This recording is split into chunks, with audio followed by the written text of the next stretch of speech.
Welcome to the Accelerate Campfire. I'm Lyndon Bowen, and today I'm joined by an amazing entrepreneur.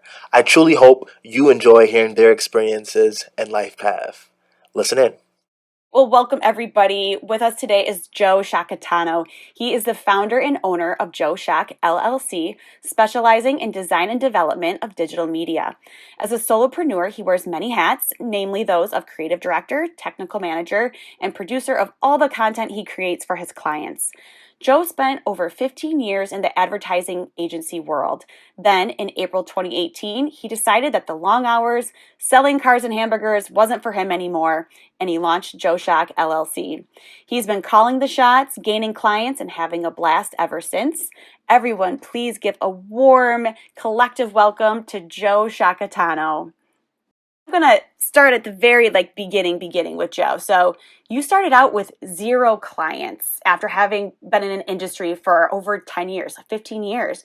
I feel like there's a common fear with entrepreneurs on what they would do or how they would get clients. Tell us how you found work when you were first starting out. Gotcha. Well, I do think, over the years you meet so many people, your network becomes, if you use it correctly, if you use it properly, and you treat the people that you work with fairly, I feel like the work ends up just coming to you. For anybody who's on the call that's been in biz dev, they probably find that that's true. But you also have to exert an exorbitant amount of energy on obtaining work when it's your full-time job, that those connections that you make, whether an opportunity comes through that might not be the right budget for the company you're working for, or an opportunity to connect you with somebody else comes up, you find through that career that there's this middle ground of work that you end up needing to either take on yourself if you don't have a conflict of interest with doing that, or refer it to a lot of other people and continue to build your network. So I would say I've always had a small client base, even through my full-time career, and I had pretty transparent conversations with my leadership about the fact that I was going to continue to do that, and when things hit a certain influx point, whether that be a conflict of interest point or a dollar amount, I would bring that in-house and offer that to them if they wanted to bid on it first, and give them first right of refusal. Yeah, that's great. So that also, you mentioned you might have to take certain jobs that might not be at the price point. Tell me more about how you even determined the value or the pricing for your service. Did you have a plan in mind, or a set price list that's, of course, I'm sure changed? I mean, on my entrepreneurial side, or more on the on your entrepreneurial side, Joe Sciac LLC side. Yeah, I think it's kind of been a learning experience throughout. So it started when I was really young, building a website for less than $2,000, and then it has graduated to, building hundreds of thousands of dollars worth of websites, among other things. So I think as I learned more, and as I understood the scope of the clientele, the budget became a little bit more clear to me.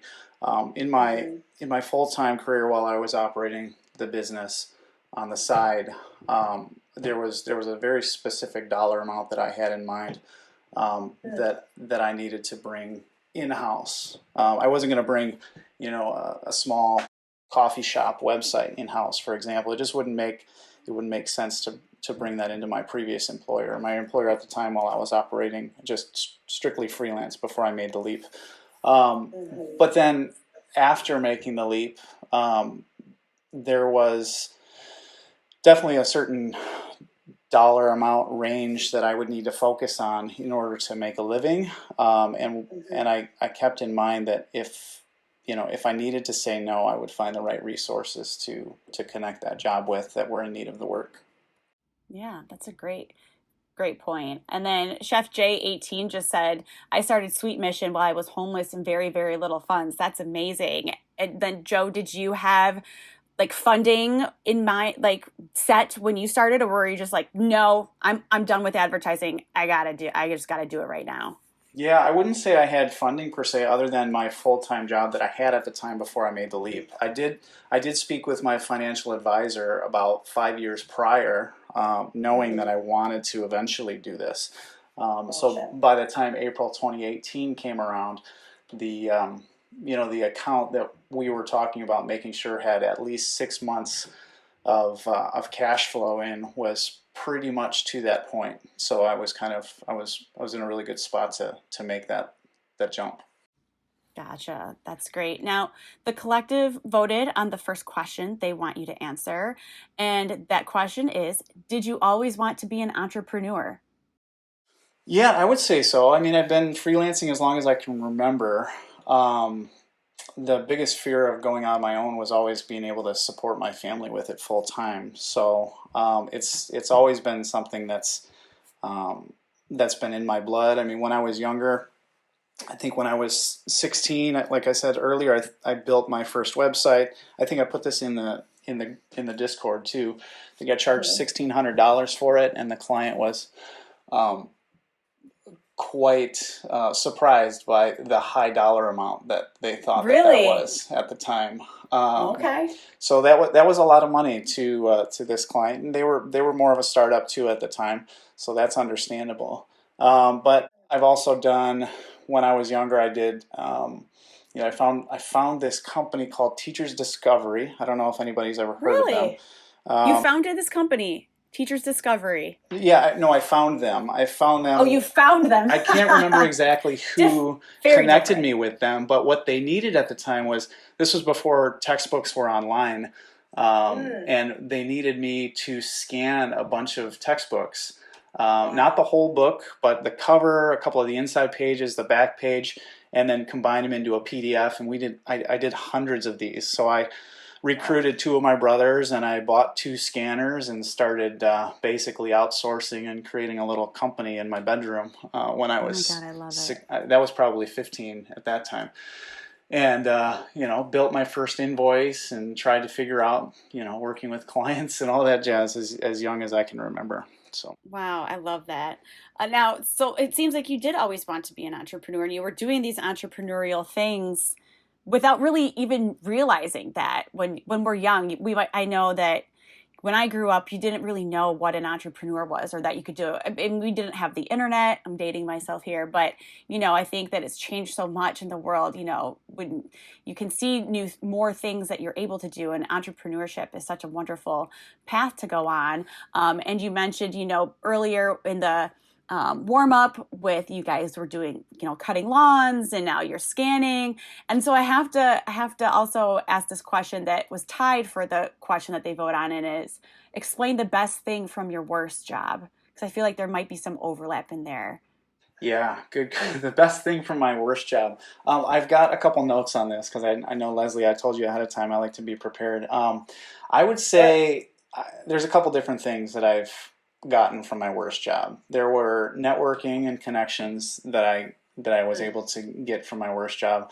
There was experience and the ability to play a variety of roles and just soak up knowledge and learn a lot. When you're working for a smaller company, um, in this case, I had to play a lot of hats. I was a video editor, I was a camera operator, um, I was a 3D animator, I was a DVD creator. I mean, all sorts of things. Textbook Copywriter. scanner, yeah, all Yeah, the you things. were basically everything. You're basically running the whole business within the business for this company.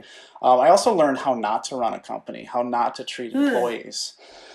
Um, and I think over the years of different companies that I've worked for, it's easy for us to sit back and say, okay, I'm not going to do that. It's kind of like with our families, right? We're brought up, and there's certain things we might not like about how we were raised, and we decide in our head, all right, I'm going to do that different when I grow up, or whatever it might be. Same thing with a company.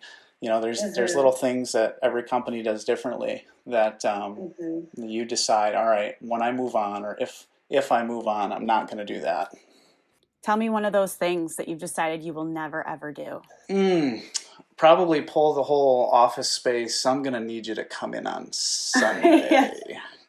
Right. Well, isn't that the yeah? Go Yeah, ahead. I've literally gotten that before in the advertising world, Really? and Oh, yes. so much pressure to cancel vacations, I Yep. spent the night at least 3 times at this agency in Southfield, and there's people that I know that have been hospitalized from just being worked to death. So Stop it. The advertising world is crazy. And, it and I is. speak from experience because I also was in the agency world, and it is it almost is like almost like a really good though precursor to entrepreneurship because right, like you start off on your own and you think, well, I'm gonna call the shots and I'm gonna just work 9 to 5 and I'm gonna get my own clients, and then it's like you're working at 2 in the morning to get something done, and it is almost similar to the agency world, but definitely not on the scale, but a good training ground. There are times when, as an entrepreneur or in any job, you're going to need to, put in some hours. But, what I found is too many times people are working harder instead of smarter. Or, that last minute deadline could have been something that was discussed for a week instead of leading up to that weekend that everybody had to cancel vacations. So I think there's a way to work smarter and respect people's personal time that I've learned from that experience. Definitely. How do you work smarter, Joe? And what would you say to others who are trying to figure out how to work smarter? Well, I use my calendar a lot. Between my calendar, I would say, and the way that I keep my time and time tracking in FreshBooks, I track everything from business development, things that are non-billable, such as meetings. I've got a meeting after this with a former partner of mine from the advertising world. That'll be tracked as a non-billable time event. Even the EA stuff that I contribute, not all the time when I'm chatting in the group, but when there's a longer engagement, whether it's this or it's lab time, I actually put that in my time tracking system so I know what I've been doing. I just came from a conference last week called the Purpose Summit. You should probably check it out. It was amazing. I'll put a link in the chat. Yes, please. And I logged all that under professional development. So at the end of the day, I'll be able to look back and say, all right, I spent this much on personal time, on exercise, on health and fitness, on professional development. And then you'll also see all the other things that I've worked on that are billable for all my other clients and things like that. Yeah, that's really smart. And like there are so many times that a day goes by and you're like, what did I get done today? And so to be able to look back and see those things, I think is huge. Is there a calendar or a notebook that you use, or is it just besides FreshBooks? Is that your main go-to? Yeah, I try to use whatever tools I have at my disposal. So for example, my calendaring is strictly with Apple's calendar. Gotcha. And I've got, different clients with different colors and things like that. My wife and I share a calendar, so she can see when I'm on phone calls, whether she's at work or not. So there's certain things that we talk through that, I see her calendar, she sees mine. All the other work ones she would prefer not to see because it's a mess. Sure. But everything is color coded, and to me it makes sense. To some people it looks chaotic, but I think coming from the world of advertising, it helps me make sense of the chaos, honestly. Sure. So the next question from the collective that they would like to know, Joe, is what were you feeling on your first day working as Joe Sciacchitano LLC? Freedom! Freedom? Freedom was definitely the first feeling. I was excited. I was scared, crapless. But freedom was definitely the biggest thing. I know my employer at the time, they were very approachable, and I could probably have gotten a lot more flexibility out of them, but I wouldn't have felt morally okay with it.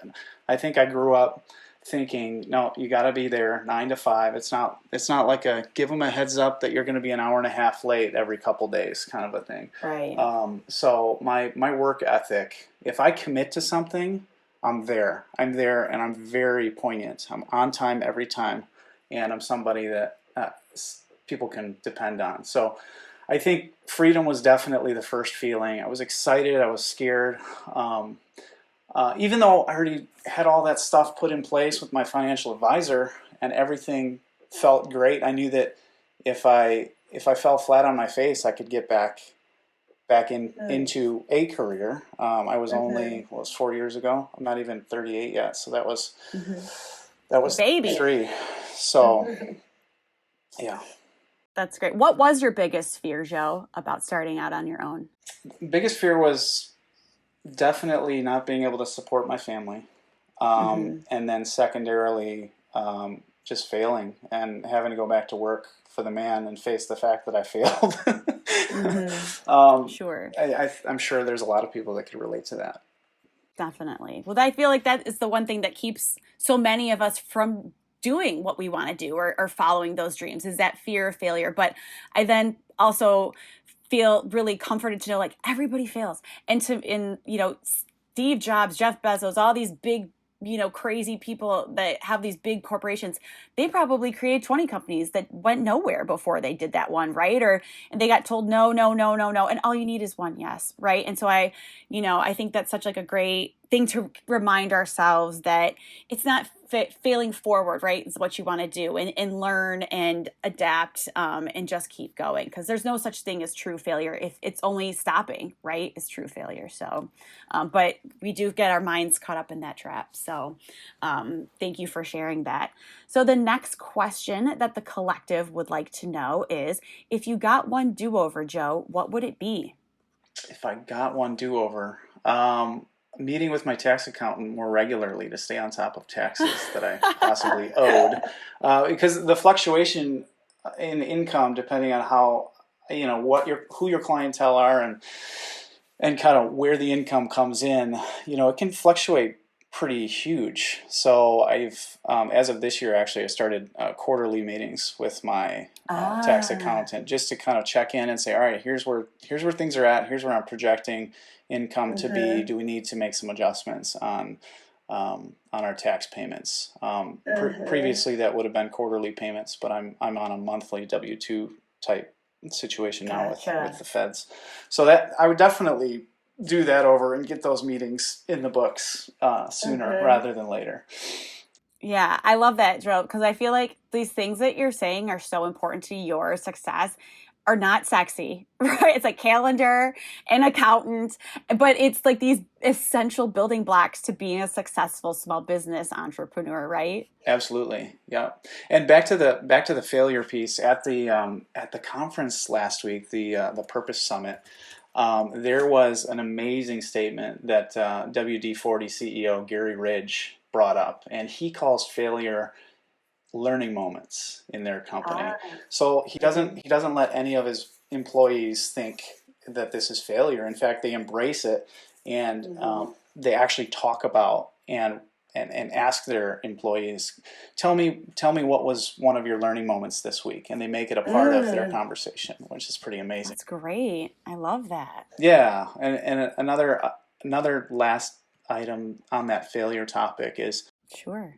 Fail fast is definitely one of my mantras. It's going to happen. Do it quickly, move past it, and do it again. Keep iterating. And one of the things that I think one of my last managers that I really respected put on a professional development review was seek to understand. So when we're listening, when we're trying to communicate, we're trying to work with people, is try to listen to people to understand their perspective, not just to respond. And I think that's been quite a piece of advice that's helped me over the years. Can you tell us about an example of when you actually saw yourself like living that practice, Joe? Yeah, well, I can tell you an example of when I didn't live it. Yes, great. Even better.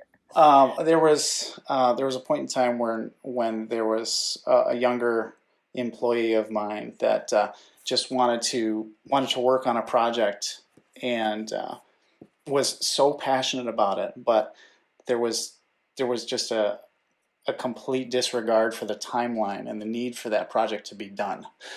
So trying to understand this employee's perspective on why they wanted to work on that, while also trying to give some advice and trying to educate and help them understand that there's a deadline attached to this. We can't just work on this forever. I wish I was able to find a better way in that instance to allow that employee to excel in that situation rather than have it taken over by someone else because it was just dragging behind. Gotcha. Gotcha. That's great. Great story. Thank you for sharing that. So you just kind of shared some of the advice, I think like naturally. And the last question that the collective wanted to know is, what is some advice you often share with entrepreneurs? Is there anything else specifically that you would like to share with them and that you wish somebody had told you maybe? Oh, some advice that I would, well, other than the ones that I just mentioned, embracing failure, failing fast is really the key. And as Gary Ridge says, learning moments, not necessarily failure. Right. Yes. That's definitely a part of it. I have to think, other than those two I just brought up, those are probably the two that I live by, is seek to understand and embrace failure and fail fast. Perfect. I mean, those are amazing ones. I think that's really, truly all you need, really. So thank you for that. So it's 1:25 and we're wrapping up. If there's any questions you would like to ask Joe before we leave here, please drop them in the chat right now. So Joe, as we kind of end things here, I would just like to know what's next for Joe Sciacchitano LLC. What are you working on? What's in the future? Tell us. I mean, as you mentioned earlier, I've done a lot of work in advertising and marketing, and that was for automotive companies. It was definitely making some burgers as well. I did some work for McDonald's and some other larger brands there. In fact, that was probably one of my biggest enjoyment or enjoyable pieces of working in advertising, especially in the national advertising space, is just the variety of brands I got to work on and the portfolio that I could show off these brands. It would look insane. So that was fun. But as far as what I'm working on right now, I found over the past 5 years that I'm doing a lot of design work and user interface work for the medical community, specifically medical devices. So, think of a surgeon needing to go into someone's brain or into somebody's spine or into their body and remove a tumor or something like that, working on the interface, or actually several interfaces that allow the surgeons and their technicians to see that in real time and make sure that they're navigating through either the brain or the spine or wherever it might be in the body. That's crazy. So that's been really enriching. I feel like there's a little bit of a sense of purpose there. I'm coming home. Well, my office is at home, so I'm not really coming home. But at the end of the day, I feel like I'm coming home, quote unquote, saving lives in a way, rather than coming home selling trucks or whatever it might be. So I think, I've got 3 or 4 different medical device clients right now, and it all stemmed from one relationship. And it kept on moving, and getting bigger and bigger. And through those experiences, I kept getting asked to work on more things. Like I said, I was able to work on a cranial surgery application, a spine surgery application, got into some, why am I blanking on this? Some device work for the ICU. Oh, wow. Specifically for diabetes, type 1 diabetes. So that's been really cool too.